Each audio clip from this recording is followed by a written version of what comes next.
Los he estado mandando a mis hermanos. Y mándenle la dirección del canal, porque hay otras cosas. Ya. Vean, están algunas predicaciones dominicales y lo de Nehemías. Muy bien, esta noche vamos a meterle el diente, como dicen por ahí, al capítulo 5 de interpretación bíblica. Y el título es cómo nosotros, los lectores, influenciamos el texto. Cuando usted lee, usted lo va a influenciar por sus preceptos o conceptos o suposiciones o cosas que usted ya aprendió y ya sabe. Y es imposible no afectar la interpretación de la lectura bíblica, porque podríamos decir que traemos un poco de equipaje, ya, ¿no? Y es imposible que usted niegue lo que ya usted ya ha oído, le han enseñado y fuera completa y totalmente neutral, ¿verdad? Es muy difícil, ¿no? Pero hay partes de estas preconcepciones que tenemos que pueden ser valiosas, ¿verdad? Y otras que hay que irlas amoldando conforme vamos leyendo. Y entonces nos van a ayudar, ¿verdad? Con una mente abierta, desde luego, porque si cerramos la mente decimos, no, yo pienso que eso es así, y a mí me enseñaron, y yo siempre he oído que eso es así, pues no vamos a ir muy lejos, ¿no? Lo importante es una mente abierta de que Dios nos puede enseñar algo nuevo cada día, aunque sea un pasaje muy viejo, muy antiguo o muy conocido, de repente vuelve a brotar de él una nueva revelación. Entonces, yo diría que es muy importante la actitud, ¿verdad? Podemos ser muy buenos analizadores, podemos tener una serie de capacidades para analizar un texto, pero si traemos este equipaje y no estamos dispuestos a dejarlo para entender correctamente la escritura, pues nos vamos a topar que esas preconcepciones se pueden convertir en pretextos de decir que eso es lo que dice la Biblia cuando no es. ¿Okay?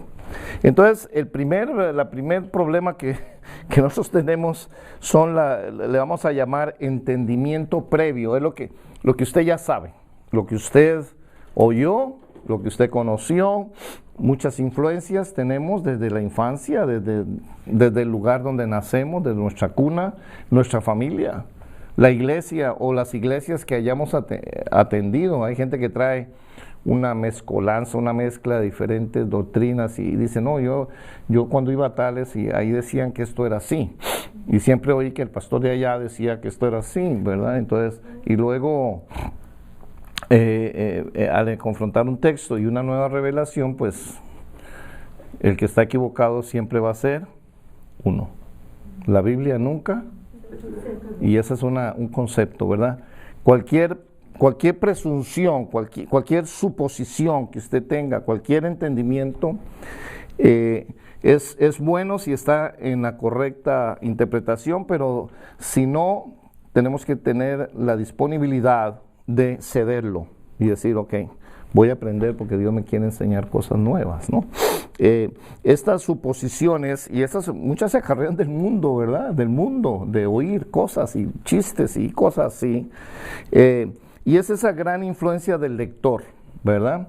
Usted puede poner dos personas de diferentes contextos culturales y diferentes influencias a leer un mismo versículo y casi le aseguro que los dos van a tener un concepto un poco diferente. Y lógicamente que es porque personalmente le están poniendo una influencia de sus experiencias, de su conocimiento, de sus enseñanzas desde la infancia. Entonces, ahí vamos a notar eso. Y es imposible que nos lo quitemos, ¿verdad? Estamos ya marcados con esto, ¿no?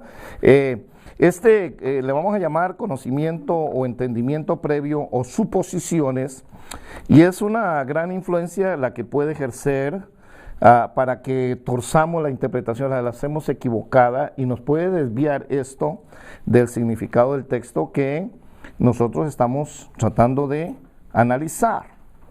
Este entendimiento previo son todos, usted lo puede poner en una vasija, todos los conocimientos que nosotros hayamos preconcebido y entendido con anterioridad y que luego los traemos en el momento de interpretar el texto. Sería imposible, ¿verdad?, tener una mente en blanco para empezar a escribir porque ya tiene escrito algo ahí. Estos conceptos han sido formulados y adquiridos ya sea consciente o subconscientemente, o sea que lo aprendimos o por razones de escucharlo y eso se nos fue quedando en nuestro subconsciente. Incluso esto puede estar allí antes de que nosotros iniciamos el estudio bíblico de un texto y lo tenemos que manejar de la mejor manera posible. Este problema del entendimiento previo es un asunto muy amplio que envuelve los problemas culturales que luego vamos a discutir. Luego vamos a ver lo que es el contexto cultural, de dónde salimos y de dónde viene el texto. Entonces, vamos a tener que trabajar con eso más adelante. El entendimiento previo incluye experiencias específicas que una persona tuvo en su niñez o en su infancia, en su juventud, y también encuentros anteriores con el mismo texto con el que usted va a interpretar. Y esto nos va a hacer tener la tendencia de asumir lo que ya nosotros entendimos con anterioridad sobre el texto. Y esto hay que tener cuidado. Porque yo siempre he oído, y yo he oído predicadores famosos, y yo hasta he leído comentarios que dicen que eso es así. Recuerde que todos esos predicadores, ese comentarista, todos pueden estar equivocados. La Biblia siempre está correcta. Y si nosotros no tenemos esa disponibilidad de ceder y decir, Señor, enséñame algo diferente, tal vez yo he estado equivocado, entonces no vamos a entender, no vamos a conocer nada nuevo y nos quedamos en el mismo error, ¿verdad? El entendimiento previo se forma tanto por las buenas o por las malas influencias. Algunas son correctas y otras son erróneas. Esto incluye todo lo que usted ha oído, mire, desde la escuela dominical, en la iglesia, o yo diría en las iglesias, y ha ido a varias, en estudios bíblicos y en la lectura privada de la Biblia, porque uno a veces lee un pasaje y al final tiene una concepción de lo que decía ahí, aunque no lo haya interpretado correctamente, dice, a mí me parece que el Señor me dijo eso ahí, y ya, se queda ahí en su mente. Además, algunas suposiciones del texto bíblico se pueden adquirir al oír himnos, al oír música cristiana. Tenga cuidado, la música cristiana, no tengo nada en contra. El problema es que el compositor o el artista cristiano necesita muchas veces acomodar la lírica para que la canción suene en rima, tiene una rima poética.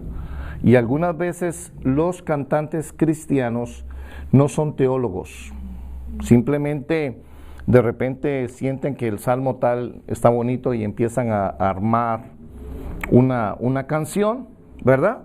Y a veces hasta mueven un poquito el texto para que cuando canten suene más o menos en ritmo, un ritmo, ¿verdad? El ritmo le llama, o rima.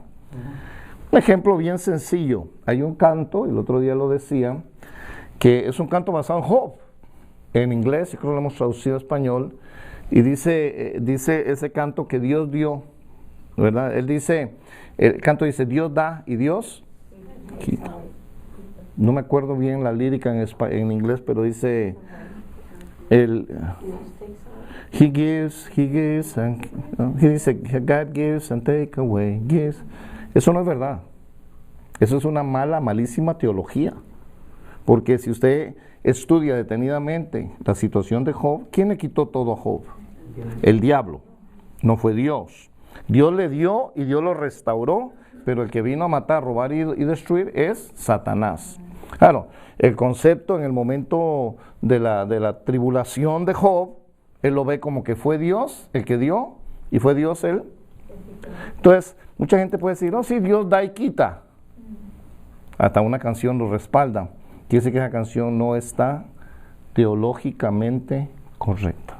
¿Okay? Y otras cuantas por ahí que los músicos, y el otro día yo pensaba que los músicos deberían llamar a un buen teólogo, una persona que está en la correcta doctrina, y decirle, mire, quiero cantar, el Señor me dio esta canción, ¿está bien teológicamente, doctrinalmente? Antes de grabarla. Y creo que no lo hacen, no creo que haya ninguno que lo haga, y yo diría que sería una buena práctica, porque hay gente que oye más música que Biblia y se le va metiendo falsa doctrina o falsa enseñanza a través de canciones. Dice, pero yo eso siempre lo he oído. ¿De dónde? Pues en una canción.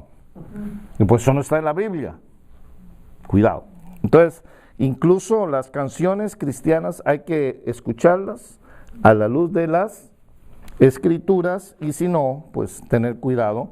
También el arte, algunos viendo dibujos de Jesús y, ¿verdad?, estos dibujos medievales de Jesús o del nacimiento, empiezan a tener ideas como que los magos, por ejemplo, de escenas de los pesebres, ¿verdad?, que los magos llegaron al pesebre, y eso no es bíblico. Los magos llegaron a la casa, dice Lucas, cuando ya el Señor Jesús tenía cerca de 2 años. Pero nuestra escena bíblica, ¿verdad?, nuestra escena, pastoril allí que ponemos en Navidad, pesebre, ¿no?, o el nacimiento, pues metemos a los magos allí dentro del pesebre. Y está bien la idea, ¿no? Pero es porque juntamos 2 o 3 cosas que cronológicamente están incorrectas. Los únicos que fueron al pesebre fueron los pastores, nadie más. Al otro día, yo me imagino que José no iba a quedarse viviendo allí, ¿verdad? Recogió a su mujer y al niño y fue y rentó una casa en Belén, ¿no? Se quedó allí. Cuando vienen los magos, es porque ellos desde el oriente habían visto cuando nació la estrella. Y en el tiempo que salieron de viaje y lograron llegar hasta Jerusalén, a Belén, pues ya había pasado año y algo, cerca de 2 años. Por eso sabemos que Jesús ya no vivía allí, estaba ya grande un poquito. Cuando Herodes manda a matar a todos los niños, dice a todos los que tengan... Claro, por eso Herodes, calculando la fecha, porque dice que él hablando con los magos, más o menos figuró la fecha de nacimiento, dice, pues no tiene más de 2, tiene que estar entre 1 y medio, mandó matar a todos los de 2. Entonces, en ese sentido nos damos cuenta que hay que tener cuidado con el arte, ¿verdad? En ese sentido el arte. O una película. Ten cuidado con las películas, ¿no? Más si son producción de Hollywood, ¿verdad? Porque son taquilleras, ¿no? De hacer dinero, ese tipo de películas. Cuando estaba niño. Han sacado una serie de películas que no son bíblicas, no. Mucho cuidado, mucho cuidado. Y a veces una película dice uno, pero yo vi que Jesús cuando era niño hizo milagros. No. Entonces, en el arte hay que tener cuidado. También al leer la literatura que no es bíblica, ¿verdad? O que es secular, literatura secular, o un comentario, o algo que está hecho por hombres, no aceptemos eso como una verdad, y las concepciones o preconcepciones que usted trae de ahí, pues va a tener que decir esto no es palabra de Dios, ¿ok? Bien importante. Y también es muy importante la influencia cultural. Yo estaba pensando hoy en la tarde qué clase de influencia cultural tenemos, y usualmente los papás latinos y algunos creyentes cristianos creen que han criado a sus hijos, ¿verdad? Dicen, yo para eso crié a mis hijos, para que cuando yo esté grande, mayor y eso, ellos me mantengan. ¿Lo ha oído? Es antibíblico. Le voy a decir dónde, si quiere buscar conmigo.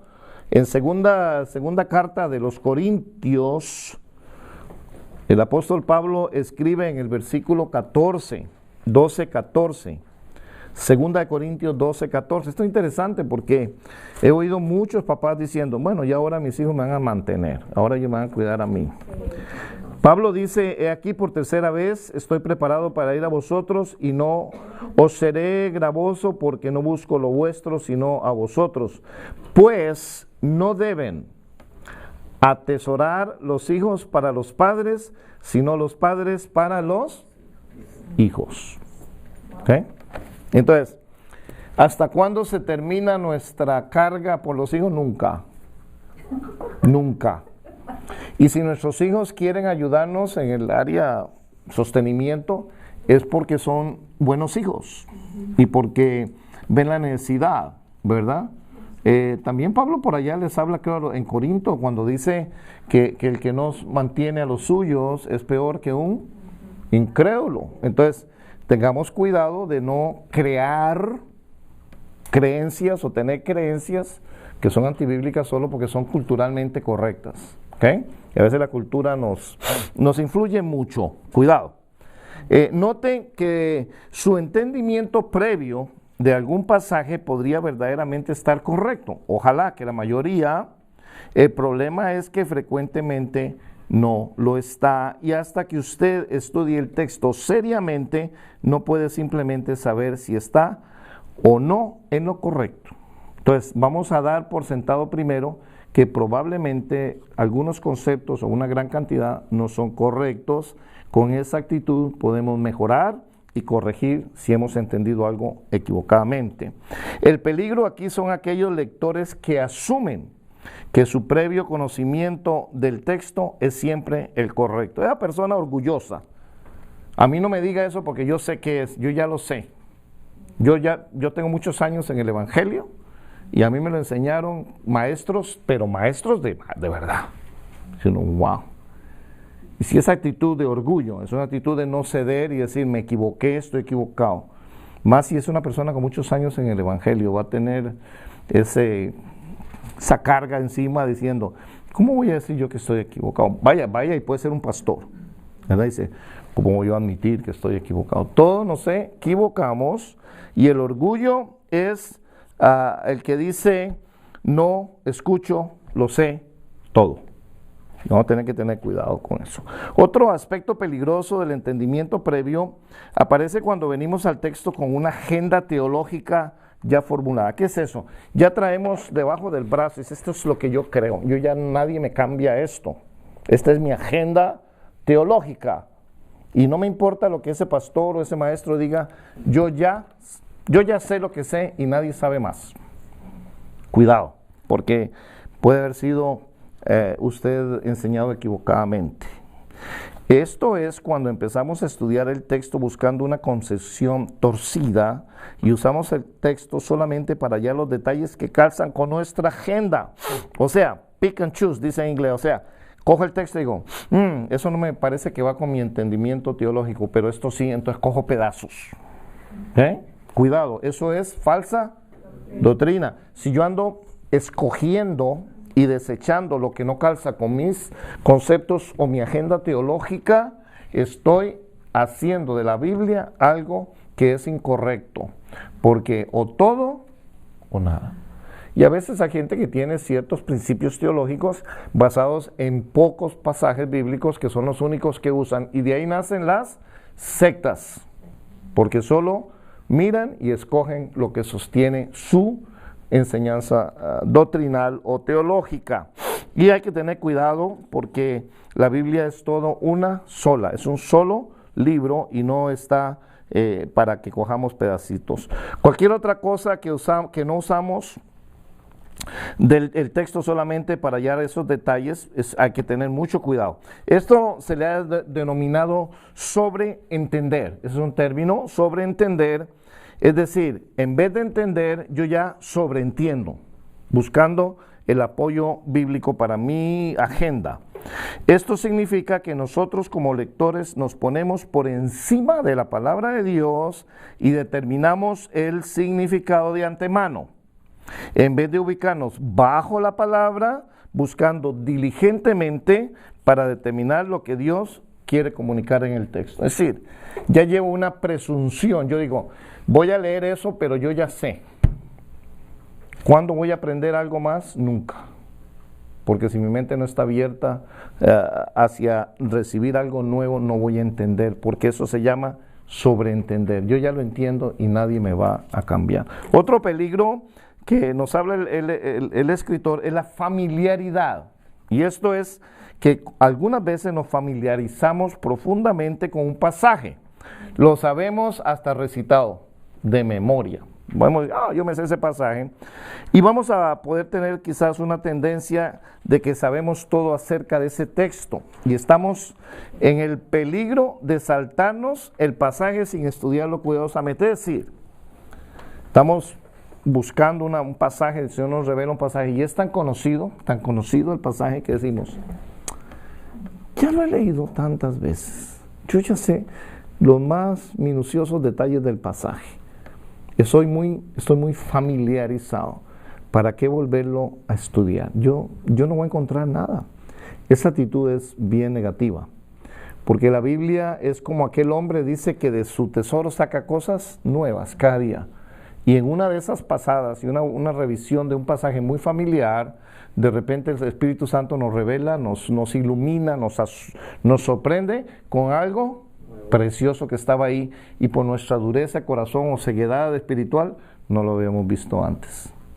No hemos encontrado todo el tesoro. Por eso este libro se trata de escarbar y encontrar. Esperamos que usted recuerde que los capítulos anteriores, los que hemos visto, se vio que la mayoría de los pasajes son bastante profundos, hay muy difíciles, y es muy difícil que podamos extraer todo lo que contienen con unas solas pocas veces que lo miremos, ¿sí? Repasadito no. La familiarización con un pasaje produce las suposiciones. Usted lo conoce tanto que usted supone que eso es lo que dice ahí, sin quizás tal vez haber hecho un buen estudio bíblico del pasaje. Conforme revisemos estos pasajes conocidos, debemos resistir la tentación de permitir que nuestra familiaridad dicte nuestras conclusiones antes de que hayamos empezado a estudiar el texto. Es decir, yo empiezo a estudiar Juan 3:16 y digo, ya sé todo lo que dice ahí. Aquí no hay nada. De tal manera amó Dios al mundo. Yo entiendo ya. Si esa es la actitud de indagar en la palabra, ¿usted cree que va a encontrar algo nuevo? No creo. Dice, necesitamos estudiarlo con frescura. ¿Qué quiere decir eso? Que dejamos las suposiciones que se aleguen de nosotros, porque eso nos va a llevar al orgullo. Si usted deja que usted cree que sabe, usted se llena de orgullo, y además, como lo mencionamos en los capítulos anteriores, si nos saltamos el estudio fresco y serio de un texto porque pensamos que ya lo sabemos, todo lo que veremos en la Biblia es lo que vimos la última vez que la leímos. Nuestro estudio bíblico se volverá aburrido y tedioso, y nuestro crecimiento y entendimiento quedará vacío. Eso es como ir a conocer un lugar varias veces. Y va varias veces a un lugar, y la quinta, sexta vez usted va y dice, yo ya conozco todo este lugar, ¿será cierto? ¿Y cuántas veces nos sorprende? Tal vez hemos visitado ese lugar varias veces y de repente en la sexta, séptima vez descubrimos que había otras cosas que las omitimos en los otros viajes. Y estoy hablando de un lugar, ¿qué más la Biblia? Que es un libro lleno de nuevas cosas y nuevas revelaciones de la palabra del Señor. Así que, y lo otro, esa familiaridad nos puede hacer tediosa la lectura, decir, qué pereza leer eso. Voy a leer el Salmo 23 otra vez, qué pereza, ya sé todo.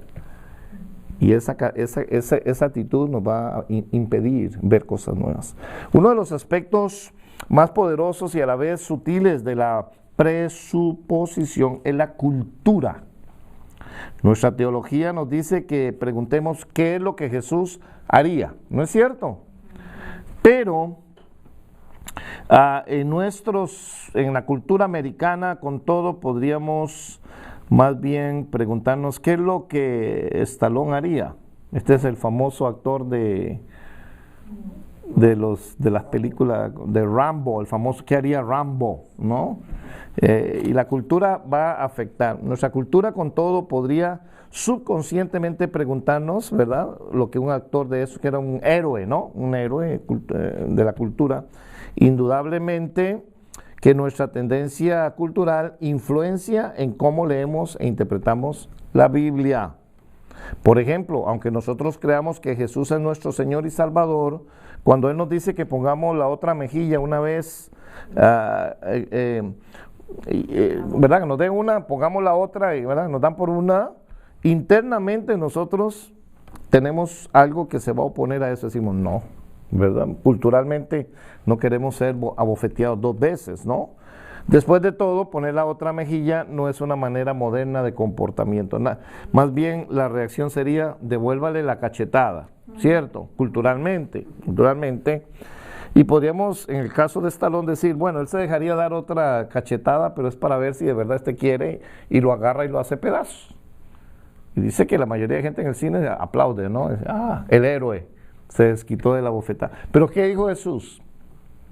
Que si te dan por una, Y no nos calza muy bien, ¿verdad? Culturalmente no decimos, no se deje, véngase, el que me la hace me la paga. Y hay una serie de, desde niño, decíamos o nos decían los papás, no se deje, mijo, si alguien no se deje, usted defiéndase. Culturalmente estamos ya,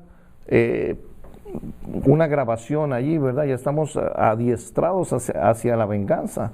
Y Jesús dice, no, ponga la otra. ¿Qué problema, verdad? Era un choque cultural y de conocimiento. Bueno, por tanto, cuando leemos un mandamiento como este de Jesús, nosotros inmediatamente tratamos de interpretarlo de tal manera que no esté en conflicto con nuestras normas culturales, especialmente esas normas establecidas por nuestros héroes culturales, ya sea Stallone o Mel Gibson, también famoso. Esta predisposición cultural la llamamos equipaje. Usted trae un equipaje y lo va a traer todo el resto de su vida, ¿okay? No se lo puede quitar. Imagínese que usted va a emprender una larga caminata en las montañas en un día de calor, en medio verano. Pues se pone unas buenas botas, un buen sombrero y unos lentes para el sol y agarra 2 maletas y se las pone una debajo de cada brazo y empieza a subir, a escalar la terrible montaña muy levantada.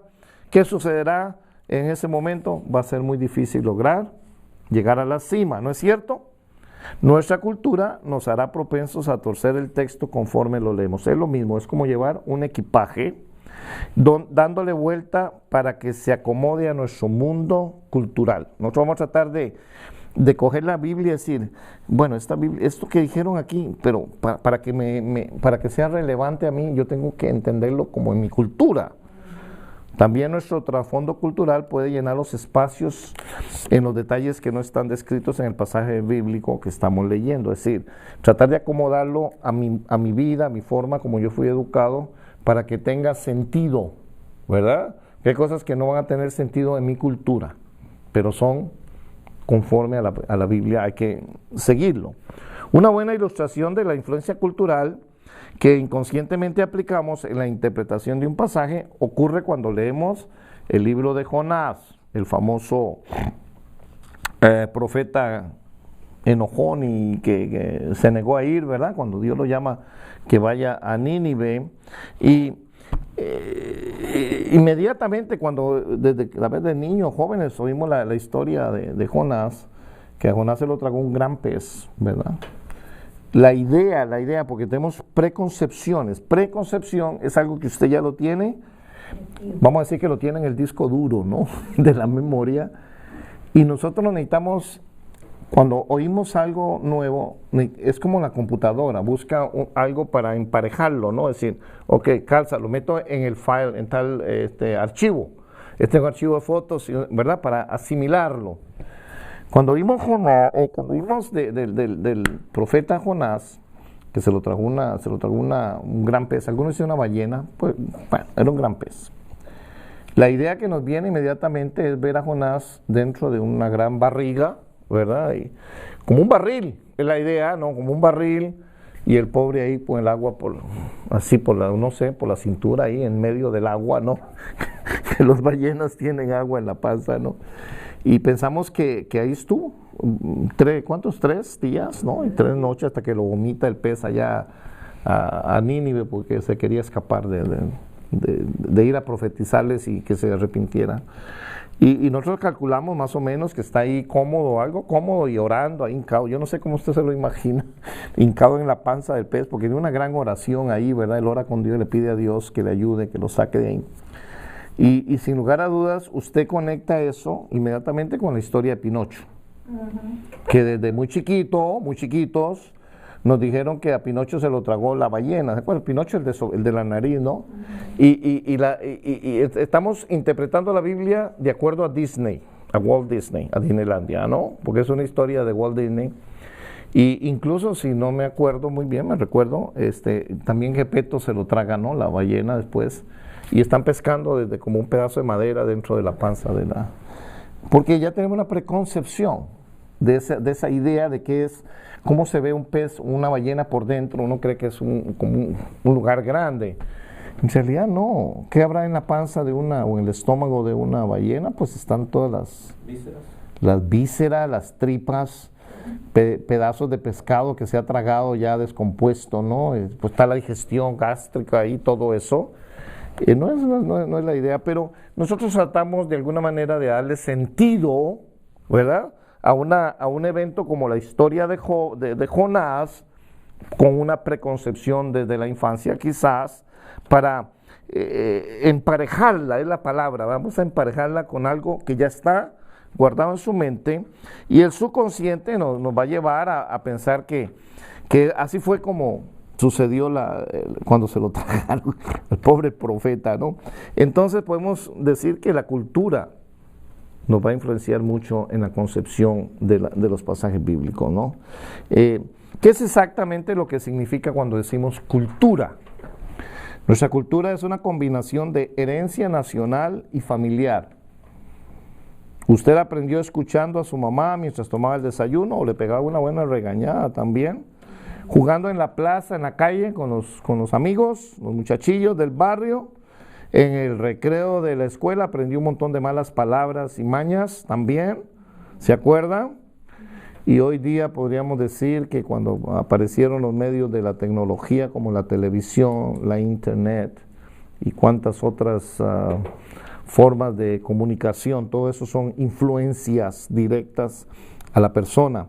Es una mezcla de lenguaje, costumbres, historias, películas, chistes, literatura y costumbres del país.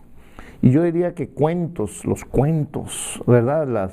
Las leyendas, aunque en estos días ya la gente no cuenta leyendas, pero yo de niño me acuerdo que uno se criaba y había una persona adulta que le contaba la leyenda y la otra, y uno decía, una serie de concepciones. Ya los muchachos, yo no sé si se les cuenta leyendas, o los cuentos o cuentos de miedo y leyendas y todo eso. Nosotros guardábamos todas esas cosas. Bueno, dice que para los que vivimos aquí en Estados Unidos, en esta cultura, pues los Big Macs nos afectan mucho, ¿verdad? También las Barbies, y una niña, ay Barbie, ¿no? El Tiger Woods, el famoso golfista, The Backstreet Boys, un grupo de música, todo mezclado con George Washington, Baby Ruth, el gran beisbolista, y el río Mississippi. Todas estas son influencias, y sobre todo Walmart, ¿verdad? Tiene influenciado todas las generaciones, y el transformador espacial que está en exhibición, por cierto, aquí cerca. Bueno, la influencia cultural puede también variar algo aún dentro de una misma ciudad. Si usted reside en la ciudad, en el centro, donde está todo el movimiento, la cultura difiere de aquellos que viven en los suburbios, donde es puras casas habitacionales. Como con todo, siempre se comparten ciertas influencias culturales, pero habrán algunas características diferentes. Por ejemplo, hay diferencias en las razas entre los afroamericanos, los blancos, los asiáticos y los hispanos. Tenemos un paquete diferente cultural, y aún hablando sobre los Estados Unidos, nuestros hijos que nacen aquí ya en una cultura más americanizada, también le damos la maleta llena de influencia de nuestra hispanidad. Y los muchachos, aunque hablen el inglés y hayan nacido aquí, también tienen mucha influencia hispana, lo cual es excelente. Excelente, buenos principios que podemos transmitir a las nuevas generaciones nacidas en el extranjero. Así lo hacían los judíos cuando fueron exiliados. Ahí vemos a un Nehemías, por ejemplo, que a pesar de que nació en el extranjero, tenía un corazón y un deseo de servir a Dios y sabía la escritura. En fin, podemos transmitir eso, pero hay grandes diferencias, ¿verdad? Y si usted sale de los Estados Unidos, olvídese, ¿verdad? Si va a países del tercer mundo, países marginados, las diferencias culturales son gigantes. Si hablamos de comida, de costumbres, de vestido, idioma, es una serie de diferencias muy drásticas. El trasfondo cultural de su familia es también un elemento central en su mundo de la cultura. Lo que sus papás, sus hermanos o el ambiente familiar puso en usted ha sido heredado. Y son valores, imágenes, a veces buenas, a veces malas de su familia. Por ejemplo, ¿cuál es el punto de vista de una persona sobre el dinero? ¿Qué piensa sobre el dinero, el trabajo, la pobreza y el desempleo? Dependiendo de dónde viene, así va a ser su opinión o el concepto que tiene de esto. Sus puntos de vista indudablemente han sido moldeados por la situación y el estado socioeconómico. ¿Qué quiere decir? Donde usted, en el área donde usted se crió y fue, ¿verdad?, fue criado y educado, va a influenciar. Digo, una área de gente muy pobre, ¿verdad?, una zona muy pobre, muy escaso, vamos a tener un concepto muy diferente de cuánto vale un peso, vale un dólar, ¿cierto? Si hubiéramos nacido en una área muy afluente, donde, ¿verdad?, había una economía muy afluente, mucho dinero, y usted va a tener un concepto diferente del dinero. Un dólar no es nada. A mí me dan 10 o 20, ¿cierto? Dependiendo de esa sociocultura o el lugar donde nació, va a cambiar el concepto de los valores de las cosas. Si usted viene de una clase social media, probablemente su interpretación de los textos bíblicos sobre los pobres los verá desde una perspectiva diferente, de un punto de vista diferente que el que nació en Nueva Delhi, que es en India. Imagínense, ahí sí hay pobreza, hay miseria. No estamos sugiriendo que la perspectiva de Nueva Delhi es automáticamente correcta, mientras que la de Dallas o Estados Unidos o un país más avanzado está equivocada. Lo que estamos tratando de decir es que los cristianos en ambos lugares necesitan estar conscientes de que su trasfondo familiar y socioeconómico va a afectar conforme va a leer la Biblia. ¿Okay? Yo he entendido esto porque el valor, por ejemplo, en el dinero, nosotros, hispanos emigrados en Estados Unidos, tenemos un valor determinado por el dinero. Por ejemplo, un dólar. ¿Cuánto vale un dólar para un hispano emigrado? ¿Y cuánto vale un dólar para uno de nuestros hijos nacido aquí? Y son dos valores diferentes. Muy, muy diferentes. ¿Por qué? Porque a nosotros nos ha costado más venir y ganarnos el dinero, ¿no? Ya nuestros hijos con una mejor educación, mejores oportunidades con el idioma, se les hace más fácil. Entonces, el costo de cosas materiales, nosotros siempre andamos mirando el precio. Y nuestros hijos no ven el precio, ven la calidad y el gusto. Dice, no es tan caro, después de todo está muy bonito. Y nosotros decimos, sí, está muy bonito, pero está muy caro, mejor no lo compro. Y esos son equipaje que traemos cultural, no se lo puede quitar. Le voy a decir que va a ser muy, muy, muy difícil. Bueno, estas cosas buenas, a veces buenas, ¿verdad? A veces positivas, a veces negativas. Su familia además le provee a usted el más fuerte marco de referencias en lo que respecta a las relaciones. Si usted fue afortunado, y muchos, de haber crecido en un hogar lleno de amor y un buen núcleo familiar, será fácil transportar esas imágenes de la infancia, adolescencia, ¿verdad?, al cuidado de Dios, ¿verdad? Cómo Dios aparece como nuestro Padre amoroso. Va a ser fácil decir, bueno, yo tuve un papá y tuve esto, y ahora Dios es mi papá, y qué lindo, ¿no? O sea, la transición es sencilla, ¿no? Pero si fue al revés, ¿verdad? Va a haber un problema de entender algunas de las verdades bíblicas. Vamos a resistir un poco, ¿verdad? Que el amor de Dios, que Dios es mi Padre amoroso, etcétera. No todas las personas han tenido un papá excelente. Y algunos muy orgullosos. Aquellos que han crecido con un padre negligente, abusivo, borracho y otras cosas, el equipaje que traen estas personas a los textos bíblicos que describen a Dios completamente diferente al Padre terrenal, van a tener un choque cultural y les va a costar mucho aceptar el amor de Dios como Padre. Esto no quiere decir que estas personas no puedan apropiarse de este aspecto de la verdad bíblica, pero esto significa que tendrán que esforzarse más para sobreponerse a algunas de las imágenes negativas de su niñez. Por ejemplo, la imagen de ver al papá borracho gritando, golpeando y tirando cosas va a quedar como impregnada, como una sellada en su mente, lo cual nunca se la va a poder quitar, nunca. Solo que le lavaran el cerebro o no sé cómo.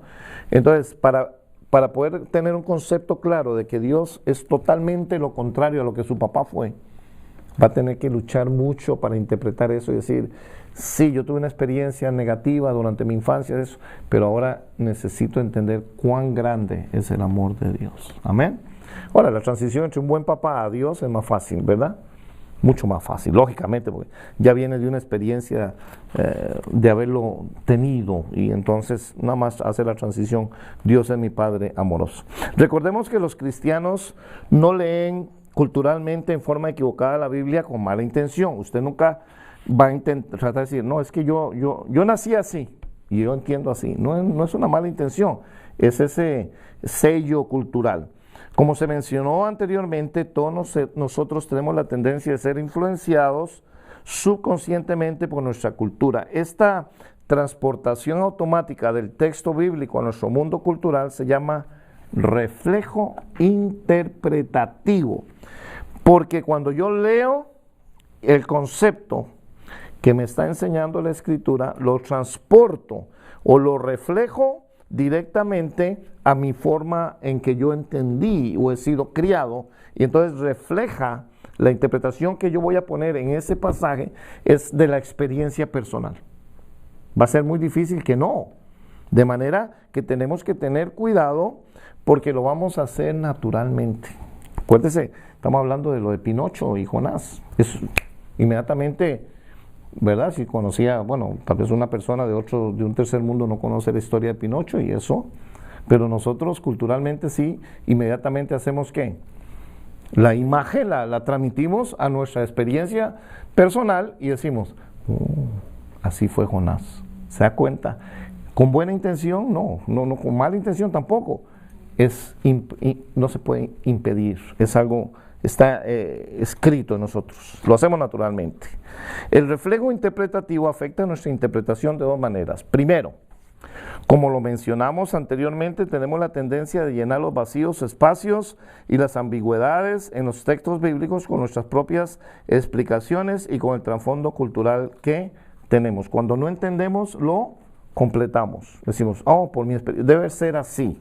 Esto, y le agregamos por la causa de nuestra experiencia. Y segundo, lo que daña más nuestra interpretación es el hecho de que nuestro trasfondo cultural preforma o produce en nosotros un parámetro, una medida, es una medida que limita las posibilidades del texto. Digo, yo creo que esto es lo que dice, yo no puedo salirme de ese parámetro. Un parámetro es una medida. Yo tengo parámetros culturales. Yo digo, esto va de aquí a aquí, yo no sé eso porque nunca lo he experimentado. ¿Okay?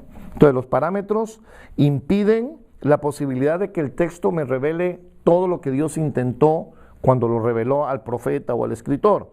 Aún esto sucede antes de que nosotros indaguemos la intención del significado del texto. Ya le dimos el sentido y nos cerramos. Es como cerrar la mente en ese sentido. En esta situación, basados en nuestro trasfondo cultural, nosotros subconscientemente creamos un mundo de posibilidades interpretativas y un mundo de imposibilidades interpretativas. Decimos, esto es lo que yo creo que puede ser, esto no puede ser, por ese parámetro cultural. En otras palabras, nuestra situación cultural nos mueve a decidir las interpretaciones posibles e imposibles de un texto antes de haberlo estudiado. Lo limitamos y hacemos una limitación y decimos, esto no puede ser que no puede ser que Dios diga esto. Y lo estamos limitando porque tenemos una percepción diferente, porque la cultura no me impide con esos parámetros que ya están sellados, abrir la posibilidad de que Dios sí está diciendo algo diferente. ¿Okay? O lo limitamos y entonces lo que sucede es que no nos revela la palabra algo nuevo, nos quedamos ahí cerrados en ese círculo cultural, por decirlo así, y no vamos a entender. Examinaremos nuevamente el mandamiento de Jesús de poner la otra mejilla. La agenda que tenemos en el subconsciente busca cómo hacer legítimo nuestro punto de vista al respecto. Esto es, buscamos cómo son las cosas en nuestra cultura, tratamos de asimilarlo aquí en mi cultura sin entender el concepto en la cultura donde Jesús lo dijo. De manera que antes de empezar a interpretar lo que Jesús quiso decir con esto, ponemos los parámetros de las posibilidades acerca del texto y eliminamos los posibles significados que tengan algún conflicto cultural. Los eliminamos, decimos no puede ser, esto no puede ser así. O la otra actitud es, bueno, eso era antes, ¿verdad? Hay una excusa, eso lo hacían antes, pero eso no puede ser para hoy. Y ya, con eso cerramos la posibilidad. Al hacer esto, nosotros estamos poniendo nuestra cultura por sobre la Biblia y leemos la Biblia con unos lentes matizados. ¿Qué quiere decir eso? Que tienen color cultural y tenemos la cultura tan pegada a veces que no podemos ver la revelación bíblica. De esta manera fallamos en comprender uno de los principales puntos de la Biblia, esto es que el mensaje bíblico proviene de Dios y está por encima de, yo diría que de cualquier cultura. El reto sería analizar nuestra cultura a la luz de la Biblia y no viceversa, y vamos a descubrir que nuestra cultura está equivocada. Porque no puede ser nunca que nuestra cultura esté por encima de la verdad en la palabra de Dios. Y podemos decir, esto me lo enseñaron desde chiquitico, mi mamá siempre lo dijo, mi abuelito me lo decía, y yo siempre lo oí en la escuela y lo oí en todo lado, y decir, todo eso era equipaje que no servía, porque no es verdad. Y eso sucederá algunas veces cuando, sobre todo con textos conflictivos, que nos tocan la parte esa de que no puede ser, eso no puede ser. Y sí es. Pero necesitamos una frescura en nuestra mente para aceptar y analizar, repito, nuestra cultura a la luz de la Biblia y no la Biblia a la luz de nuestra cultura. Y en esto, quizás un pequeño paréntesis, se ha tratado mucho de hacer Biblias, cuidado, que son culturalmente correctas para ciertos pueblos. ¿Okay? Uno de los peligros de las traducciones modernas tipo parafraseadas, algunas Biblias para las Américas y otras Biblias para ¿verdad? Tratan de coger la Biblia y tratar de asimilarla o ajustarla, digamos, para unos indígenas en el Amazonas, ¿no? Qué peligro que la palabra que es pura y verdadera la traten algunos traductores de hacerla más accesible de alguna manera para que culturalmente ellos se entiendan. Y de ahí es que han salido muchas falsas doctrinas, muchas falsas creencias y hay pueblos equivocados leyendo una Biblia culturalmente correcta. Eso no queremos. Nosotros no queremos una Biblia culturalmente correcta. Nosotros queremos una Biblia que esté correcta conforme la reveló Dios. Y hay que pensar un poco en esto de estas traducciones que hay que tener.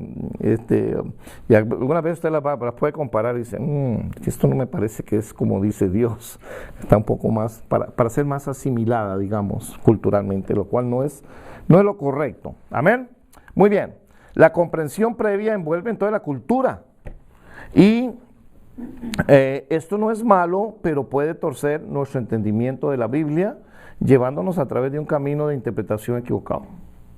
Nosotros no queremos abandonar nuestro entendimiento previo o suposiciones, tirando todos nuestros encuentros previos con el texto en un basurero. Lo que queremos hacer es someter, oiga esa palabra, someter nuestro conocimiento previo al texto. O sea, lo que vamos a juzgar es lo que ya sabemos basado en el texto, no al revés, no viceversa. Poniéndolo debajo del texto en vez de sobre. La Biblia no necesita que usted la juzgue, ella es verdad, es la palabra de Dios. Lo que necesitamos medir, y yo diría, cuando hablamos del canon, que es el canon bíblico, con él medimos todo lo demás, porque es la medida, ¿okay? Nunca va a estar equivocado. Debemos identificar nuestras suposiciones y luego estar abiertos a cambiarlas de acuerdo con un serio y profundo estudio del texto. Esto es que después de haber estudiado el texto detalladamente, analizándolo profundamente, debemos evaluar, esa es una buena palabra, evaluar, medir, calcular que nuestra suposición previa, si está bien, y si no, habrá que ¿qué? Modificarla correctamente a la luz del estudio bíblico que estamos haciendo. Y eso es dejar a un lado el orgullo. Es decir, a mí siempre me lo dijeron, mi papá me decía, yo sé que eso es así, yo sé que eso es así y punto, no vas a poder cambiar. Muy bien.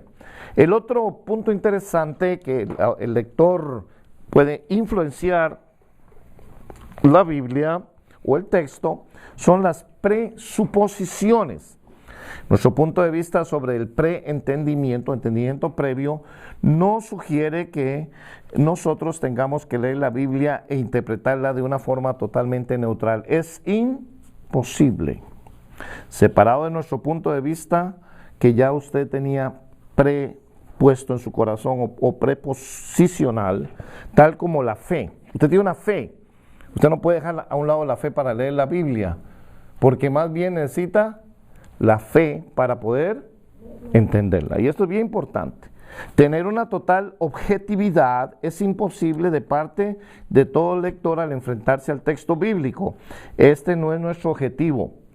Buscar ser objetivo en la interpretación bíblica no significa que abandonemos la fe o que tratemos de adoptar los métodos de los incrédulos. El tratar de leer la Biblia separada de la fe no produce objetividad. Es decir, la Biblia no es cualquier libro, ¿cierto? No es como analizar un libro de literatura secular. No vamos a tomar las herramientas para decir, esto está así. Para poder leer la Biblia, sí estamos aprendiendo herramientas, pero yo diría que la herramienta número uno es la fe, porque la leemos con una certeza, con una seguridad de que esta es la palabra de Dios. Entonces, no podemos ser totalmente neutrales, es imposible. Nos va a influenciar la fe que ya tenemos en el Señor, y eso es sumamente importante. No podemos empezar de un cero, por ejemplo, ¿verdad? Decir, yo no sé nada. Yo sé mucho, ya Dios nos ha revelado mucho. Esa fe más bien nos va a ayudar a confirmar algunos de los pasajes, si están un poco oscuros, y sobre todo vamos a ver que tenemos la ayuda del Espíritu Santo que nos guía a toda verdad y nos va a iluminar. Entonces, no vamos a meter la Biblia en un laboratorio, ¿ok? Ten cuidado, porque nos podemos volver muy analíticos. ¿Qué quiere decir eso? Cada detalle, y olvidamos lo principal. La fe, el Espíritu Santo que nos guía. Entonces, en ambas áreas hay que tener ser parejos en eso, ¿no? Y mucho menos adoptar métodos de los incrédulos, ¿verdad? Analizar muy detenidamente eso. Definimos preentendimiento y presuposición como dos entidades distintas con las que nos enfrentamos de dos diferentes maneras. Debemos dejar que nuestro preentendimiento cambie cada vez que estudiamos un pasaje. Lo entendí así, ahora lo estoy entendiendo mejor, ¿verdad? Me ha revelado Dios. Lo sometemos al texto y luego interactuamos con él, lo evaluamos a la luz de nuestro estudio y esperamos que lo podamos mejorar cada vez. Es decir, lo que usted entendió va a entender más, ¿cierto? Y entre más escudriña, ¿qué va a suceder? Va a aumentar su entendimiento. Es algo variable. Usted va a tener capacidad de entender cada vez mejor. Entre más escudriña, más aprende, ¿cierto? Pero hay que tener la disponibilidad de crecer en el entendimiento. Podemos decir más bien conocimiento. Y Pablo ahora dice, para que Dios les dé conocimiento de la verdad. Y ese conocimiento va aumentando. Las presuposiciones, en contraste, no cambian en nada cuando usted lee la Biblia. La presuposición es lo que usted ya supone que es verdad. Usted no lo va a cambiar, a no ser que sea totalmente equívoca. No están relacionadas en ningún pasaje y en particular, pero más bien en la totalidad de la Biblia. Es decir, el preentendimiento le aumenta a usted. Aún más, si usted entendió mal, puede desechar y volver a entender bien. Y está equivocado, ¿cierto? No entendió. El eunuco no entendía. Y vino Felipe y le explicó y aumentó su entendimiento. Los preceptos, lo que usted ya tiene, son cosas que usted ya supone que son verdad, esas no cambian. son verdades. Usted no las puede cambiar. Ahora vamos a ver detalladamente. Esto tiene que ver con verdades bíblicas, no con pasajes, sino que usted cree que Dios es uno, que Dios es verdadero, que es el Dios Padre, Hijo y Espíritu. Esos son presuposiciones que ya son hechas, no las va a cambiar la Escritura, ya está, más bien las va a confirmar. ¿Okay? Vamos a ver. Como cristianos servimos a un Dios vivo y tenemos el Espíritu Santo morando en nosotros. La relación que tenemos con Dios es un aspecto crítico de la comunicación que tenemos con Él a través de la lectura de la palabra. Esta relación nos debe impactar tremendamente conforme interpretamos la Biblia y la lectura de su palabra. Debe impactarnos, ¿verdad? Y esto es algo que no queremos renegociar conforme nosotros leamos cada texto como lo hacemos con los aspectos del preentendimiento.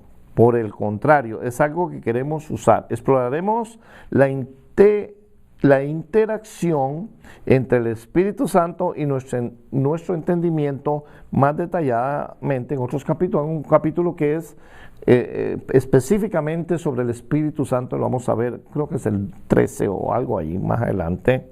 Por ahora es importante notar que nosotros como cristianos tenemos varias presuposiciones acerca de la Biblia que se han desarrollado de nuestra relación con Cristo. Probablemente nadie nos la dijo.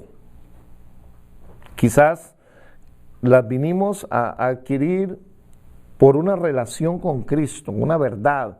Conocimos al Señor y vino la verdad. Jesús dijo, y conoceréis ¿la qué? La verdad, y la verdad los hará libres. Ese tipo de preposición ya está allí.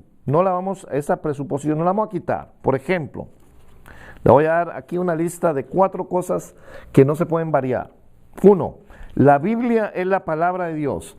Aunque Dios usó personas para producirla, sin embargo, es inspirada por el Espíritu Santo y es la palabra de Dios para nosotros. Esta presuposición es verdad y nadie la va a cambiar.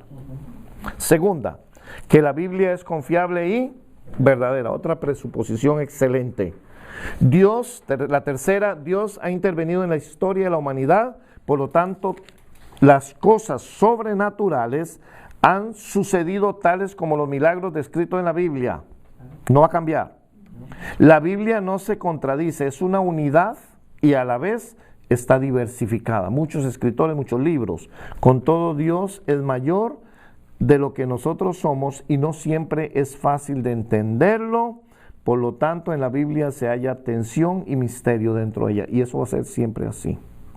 Hay otras presuposiciones que tal vez se podrían agregar, pero estas son importantes. Yo diría la más importante de mencionar en este capítulo. Otras presuposiciones tienen que ver con nosotros, cómo nosotros vemos enteramente la Biblia y nos sirven como un fundamento sobre el cual podemos construir nuestro método de estudio. Esas son, yo diría, las bases, ¿verdad? Cuando hacemos una interpretación de un pasaje. Eso no puede jamás variar. Y si usted encuentra un pasaje que lo hace cambiar eso, diga, estoy interpretando mal. ¿Ok?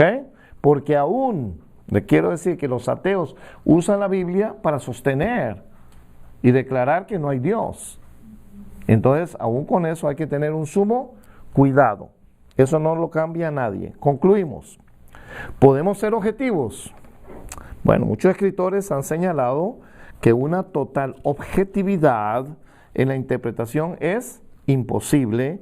Tal vez si llamaran un ángel, ¿verdad? Un ángel venga y nos lo lee, entonces si él no sabe qué es pecado ni algunas de otras cosas. Pero nosotros debemos reconocer esto siempre. De todas maneras, lograr una total objetividad no es lo que estamos buscando en este estudio. Como cristianos tenemos una íntima relación con Dios a través de Jesucristo. No estamos buscando hallar un punto de vista neutral y objetivo, o sea, como un ¿qué? Científico. No. No buscamos ser historiadores seculares que analizan todos los detalles, si en la fecha exacta y cuántos balazos le metía un ejército. Eso no andamos tratando. Conforme estudiamos el texto, vamos a tener la amplitud de que Dios es el que va revelándonos. Buscamos oír lo que Dios nos quiere y tiene que decir. Eso es lo que yo quiero oír. ¿Qué dices, Señor, en tu palabra? Por lo tanto, nos acercamos al texto a través de la fe y con el Espíritu Santo como nuestro guía, nuestro maestro que nos va a enseñar y nos va a iluminar la palabra. De manera que deseamos obtener objetividad dentro del marco de las presuposiciones evangélicas como las que enlistamos arriba. Yo quiero ser objetivo basado en estas verdades, verdades que son totales. Este tipo de objetividad tiene que ver con el hecho de prevenir nuestro preentendimiento, nuestra cultura, nuestra familiaridad o nuestra ociosidad que oscurece el significado que Dios ha intentado darnos a través del texto. Qué bueno que pone la palabra ociosidad. Muchas veces es ociosidad, ser ocio, el ocio, con otra palabra, vagabundería. Flojera. La gente dice, yo lo que dice mi pastor, ya eso es. Eso no es, eso es ser ocioso. Dice Pablo que los que iban allá de Berea a oírlo, ¿qué hacían? Iban a la casa después de que oían a Pablo y revisaban las escrituras y al otro día le decían, Pablo, tienes razón, lo que tú nos dijiste está escrito. Yo creo que eso es, a veces no sabemos pasajes porque somos ociosos, no le ponemos el tiempo necesario a la lectura profunda y la investigación profunda de lo que Dios está intentando decirnos a través del texto bíblico. Esta tarea también puede ser un gran reto, con todo es una tarea que nos hemos cometido a lograr, vamos a hacerlo. Cada estudio en esta serie tratará algunos aspectos de cómo corregir nuestro preentendimiento, o sea, ir entendiendo mejor y neutralizar la influencia negativa de nuestra cultura, negar más el paquete que ya usted trajo de su cultura, de donde nació, creció en la familia o el país y el barrio.